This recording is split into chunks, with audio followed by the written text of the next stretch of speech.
Salamat sa Diyos at sana wala na talaga. Abot ng 4 na oras. Normal ba to na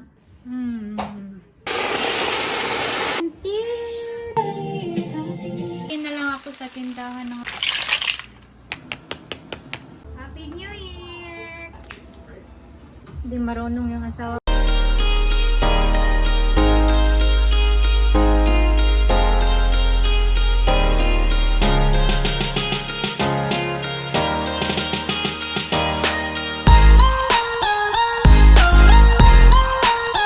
Hello po sa inyong lahat! Happy New Year! So ngayon po ay January 1. Salamat sa Diyos at okay na yung aking mag-ama. Okay na po sila. Sabi ko sa asawa ko, i-celebrate pa rin natin. Kasi nga, di ba sa Pilipinas dapat yung nakasanayan natin sa Pilipinas na 31 ng gabi bago mag-1. Sinasalubong na yung New Year. Pero hindi kami wala kaming ginawa kasi yung mga bata, yun nga, yung mga bata, hindi okay yung pakiramdam, pati yung asawa ko. Ayun, sabi ko sa asawa ko, i-let's celebrate na lang natin para hindi naman natin hindi natin ma-miss yung celebration ng bagong taon. Okay lang naman kahit late celebration. Dinner para sa New Year, mamaya na lang namin gawin. Happy tayo ngayon kasi okay na sila, okay na yung mga bata. Sana wala na kasi sunod-sunod talaga yung nagkakasakit.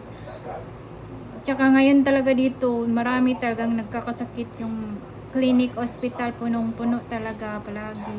Kahapon nga nung dinala ng asawa ko yung anak namin sa clinic, ilang clinic yung dinalhan niya, tapos sasabihin nila wala, puno na talaga. Kaya ayun, buti na lang talaga okay na yung anak namin, kasi kung hindi, dadalhin ko talaga siya sa emergency room. Bahala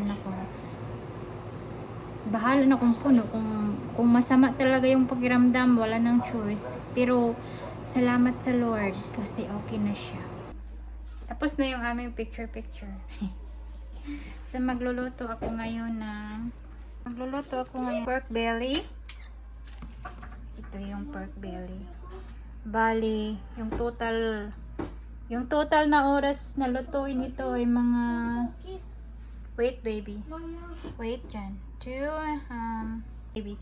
So yung total na oras pag lulutuin ito ay aabot ng 4 na oras. Kasi ano yan, baliktarin na naman, ibabalik na naman, yung ganun.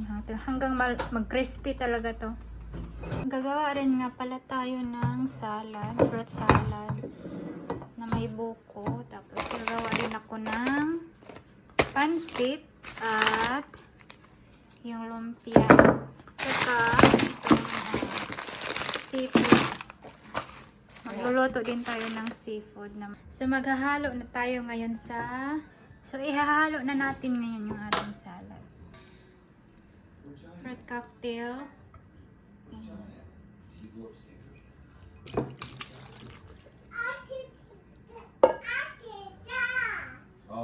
Gusto ko yung Del Monte kasi walang available na Del Monte. Tapos ating buko.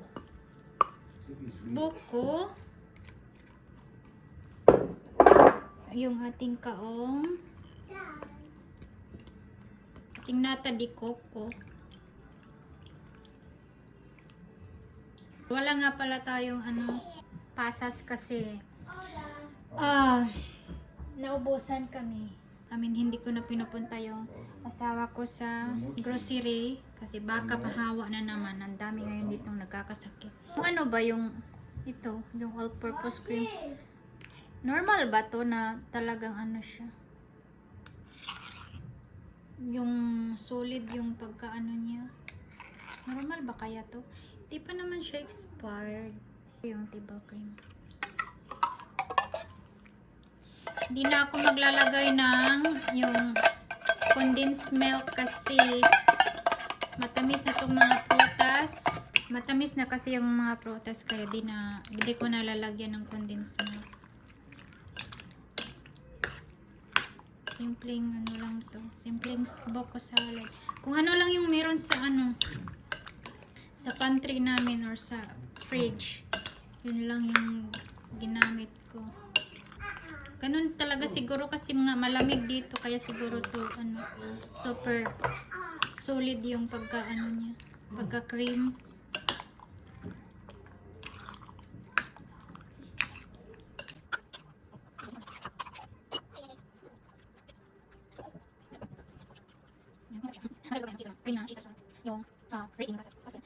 Tikman natin kung anong lasa nito.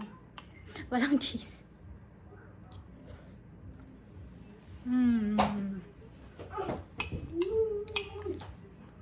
Tama lang yung niya. Kahit walang condensed milk.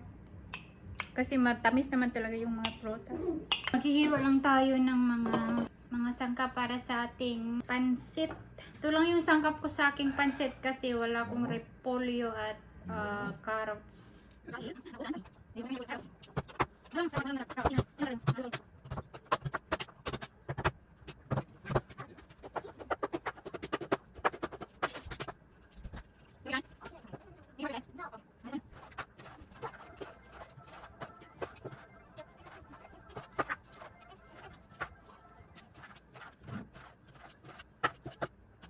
Unahin nating lutuin ang ating pansit.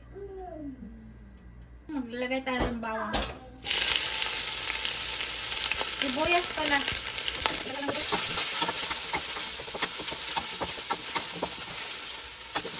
Tapos yung ating bawang.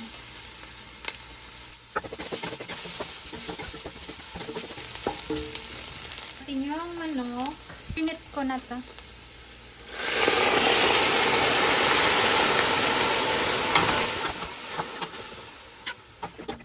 Ng manok para maluto. Pan lang natin para maluto yung manok.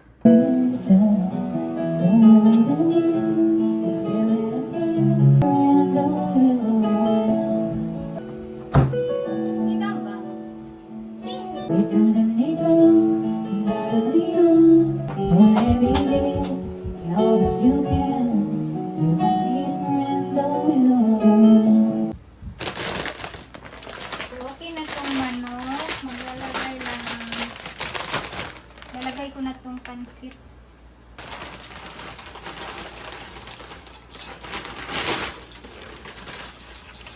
Lalagyan lang natin ng tubig para lumambot yung pansit.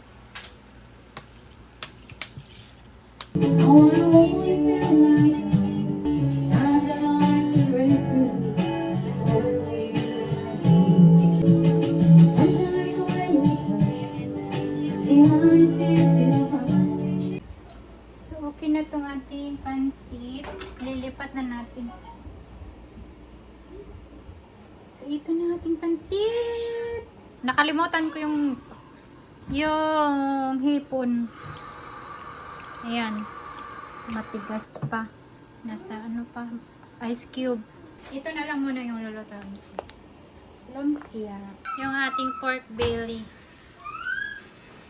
Ayan.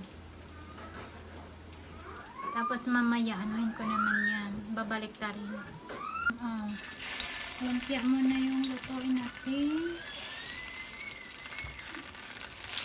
Bumili na lang ako sa tindahan ng lumpia kasi naubusan ako ng lumpia wrapper.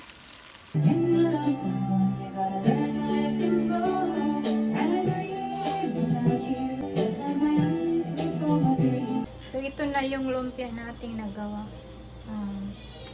Pangit yung lumpia na nabili ko kasi dumidikit siya sa frying pan. Kaya yun.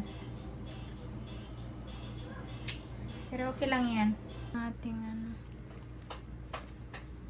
hipon. Okay na siya. Ito yung igigisa ko para masarap. Sibuyas. Bawang. Lagay ko tong topos.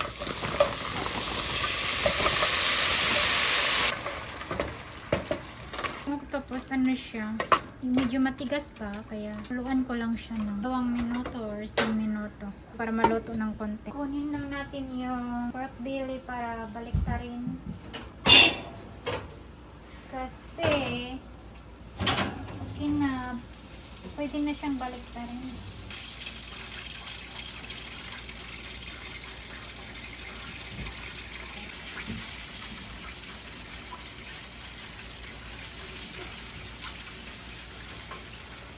Kailangan kasi ano siya. Lutuin yung nasa ilalim. Ano na yung tahong medyo naluto na kasi yun. Timplahan natin na oyster sauce.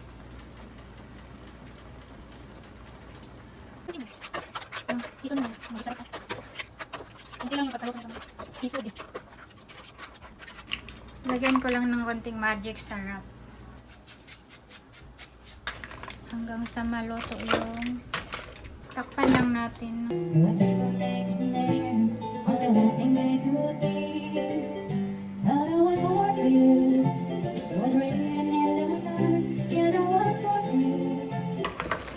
Ayan, lapog na yan.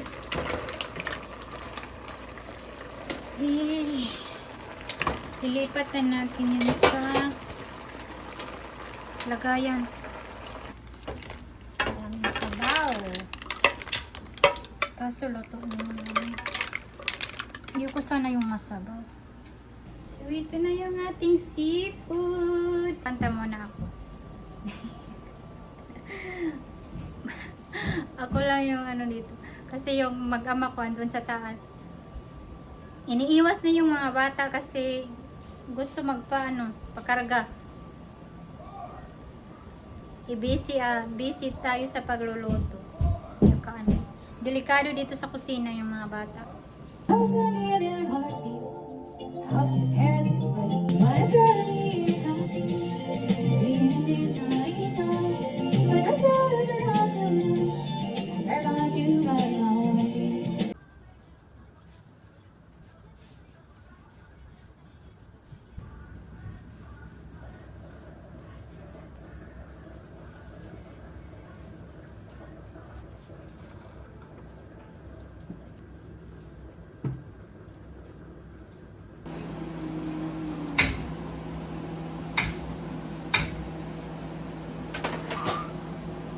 Ito na ang ating lechon belly.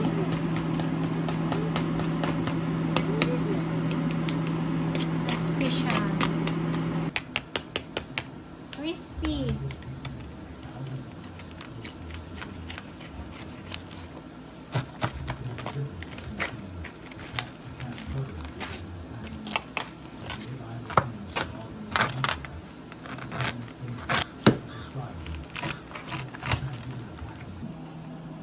Crispy siya.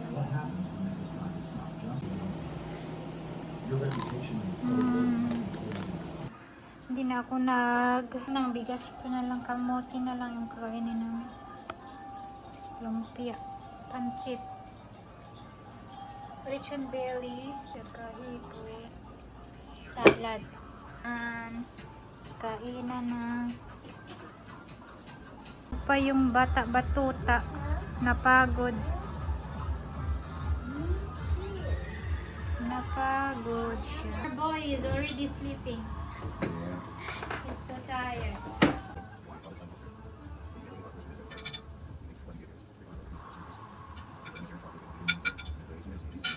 Amen. Happy New Year! Kain po tayo. Thank you, thank you. More? No,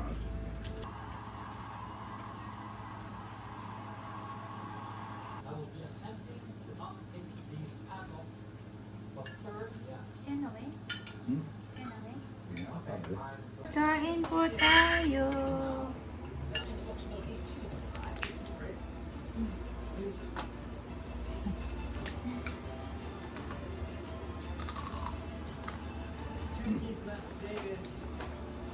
Some of that stuff is dangerous. Come on na, gida na. Come on down.